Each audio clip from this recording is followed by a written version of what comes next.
সবাই বলছে দেশ স্বাধীন হয়েছে। জুলাই মাসের সেই উত্তাপ এখনো আমাদের রক্তে। কিন্তু আজ সকালে যখন বাজারে গেলেন, পকেটে সেই স্বাধীনতার স্বাদটা ঠিক কেমন লাগলো? আমরা ভেবেছিলাম সরকার বদলালে সিন্ডিকেট ধসে পড়বে। নতুন বাংলাদেশ মানে ইফতারি টেবিলে সস্তায় লেবুর শরবত, অথবা অন্তত হাতের নাগালে কিছু একটা। অথচ আজ বাজারে গেলে মনে হয় আমরা শুধু প্লেয়ার বদলেছি, গেমটা একই আছে।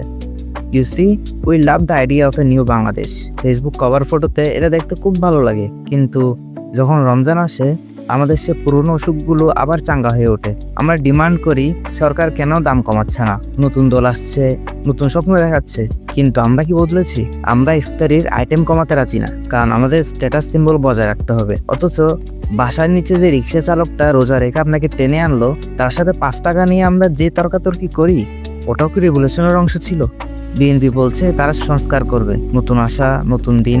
আমরাও চাচ্ছি বিশ্বাস করতে, কারণ বিশ্বাস না করলে আমাদের আর কিছুই বাকি থাকে না। কিন্তু একটা ব্যাপার খেয়াল করেছেন, সিন্ডিকেট কি আসলে বাইরের কিছু, নাকি আমাদের ওই কারো মামা, চাচা, ভাই, যারা এখন শুধু টুপিটা বদলেছে? We are in a silent hunger. মধ্যবিত্তের ক্ষুধাটা এখন আর পেটে না, এটা এখন সম্মানের ক্ষুধা।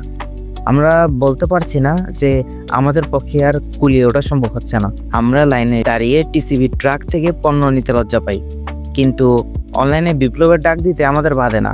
আপনারা যারা ভাবছেন রাজনীতি বদলালেই আপনার ইফতারির খরচ কমে যাবে, তারা আসলে একটা মরিচিকার পিছনে ছুটছেন। সিস্টেমটা কোনো দলের না, সিস্টেমটা আমাদের এই অভ্যাসের।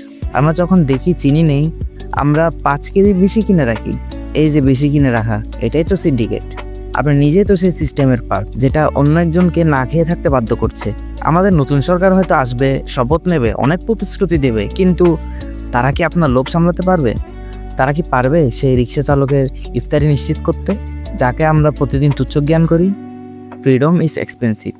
আমরা সেটা জুলাই মাসেই জানতাম, কিন্তু সেই দামটা যে প্রতিদিন বাজারের থলেতে দিতে হবে, সেটা হয়তো আমরা হিসেবের বাইরে রেখেছিলাম। সবাই বলছে পরিবর্তন আসছে, কিন্তু পরিবর্তনটা যদি শুধু ক্ষমতার চেয়ারে হয় আর আপনার আমার ডাইনিং টেবিলে না পৌঁছায়, তবে কি আমরা আসলে এগোলাম, নাকি আমরা শুধু একটা দীর্ঘ অপেক্ষা শুরু করলাম? যদি এই কথাগুলো আপনাকে একটু ভাবায়, তবে ভিডিওটা শেয়ার করতে পারেন। কমেন্টে জানান দোষটা কি আসলে সিস্টেমের নাকি আমাদের।